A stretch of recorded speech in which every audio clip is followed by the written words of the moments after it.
Hello friends and very warm welcome to Chickies Biology, another video. In this video today we will discuss about biotechnology के बाद government hospitals में jobs. आज हम लोग अपने इस टॉपिक पे बात करेंगे और आप लोग मेरे साथ में इस वीडियो में स्टार्टिंग से लेकर एंड तक कनेक्ट जरूर रहें। और अगर अभी तक आपने चैनल को सब्सक्राइब नहीं किया है तो चैनल को भी सब्सक्राइब ज़रूर कर लें। फ्रेंड्स, अगर आपने अपना बीएससी और अगर एमएससी कोर्स किया है बायोटेक्नोलॉजी स्ट्रीम में तो आप गवर्नमेंट हॉस्पिटल्स में जॉब्स कर सकते हैं।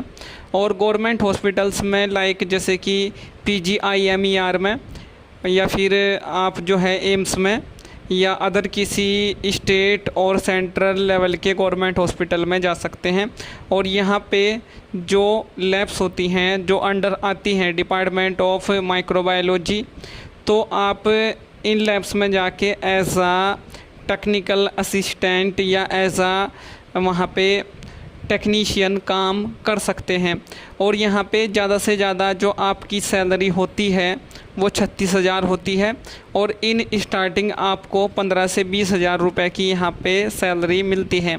और ये जो जॉब्स होती हैं इन जनरल अगर मैं बात करूँ तो ये कॉन्ट्रेक्चुअल बेसिस जॉब्स होती हैं, ये परमानेंट जॉब्स नहीं होती। और यहाँ पे माइक्रोबायोलॉजी डिपार्टमेंट में बहुत सारे सेक्शंस होते हैं जिनमें आप ऐसा वहाँ पे टेक्निकल असिस्टेंट या एज आ टेक्नीशियन काम करते हैं, जैसे कि बैक्टीरियोलॉजी, जैसे कि सीरोलॉजी, माइकोलॉजी, वायरोलॉजी, इस तरह की वहाँ पे ये सेक्शंस होते हैं जो डिपार्टमेंट ऑफ माइक्रोबायोलॉजी या माइक्रोबायोलॉजी की लैब्स के अंडर में आते हैं। और फ्रेंड्स, इसके साथ साथ में गवर्नमेंट हॉस्पिटल्स में जो पैथोलॉजी डिपार्टमेंट होता है, पैथोलॉजी डिपार्टमेंट में एक मॉलिक्यूलर बायोलॉजी का सेक्शन होता है, वहाँ पे भी आप लोग जो है काम कर सकते हैं। यहाँ पे भी सेम सिनेरियो होता है, बट यहाँ पे जो काम आपको करना होता है वो मॉलिक्यूलर लेवल पे करना होता है। या फिर अगर हम लोग बात करें जो मॉलिक्यूलर डायग्नोस्टिक टूल्स होते हैं उन पे आपको काम करना होता है। और जो मॉलिक्यूलर टेक्निक्स हैं या जो बायोलॉजिकल मॉलिक्यूलर जो टेक्निक्स हैं मॉलिक्यूलर बायोलॉजी की उनके साथ में आपको डील करना होता है। फॉर एग्जांपल जैसे कि PCR, जैसे कि जेल इलेक्ट्रोफोरेसिस, जैसे कि वेस्टर्न ब्लॉट, और इन सभी टेक्निक्स को आप यूज़ करते हैं डिजीज़ की डायग्नोसिस के लिए। तो ये काम होता है और ये मैंने आपको बताया। अब जॉब्स का कैसे आपको पता चलता है, तो बहुत सारे ऑफिशियल जो नोटिफिकेशंस होते हैं, बहुत सारी ऑफिशियल जॉब साइट्स के थ्रू आपको पता चल जाता है। या फिर आप डायरेक्ट जिस भी गवर्नमेंट हॉस्पिटल में जॉब पाना चाहते हैं उसकी ऑफिशियल वेबसाइट पे जाएं, तो वहाँ पे जो जॉब्स का सेक्शन रहता है या कैरियर का जो सेक्शन रहता है उसमें बहुत सारे नोटिफिकेशंस आपको मिल जाएंगे।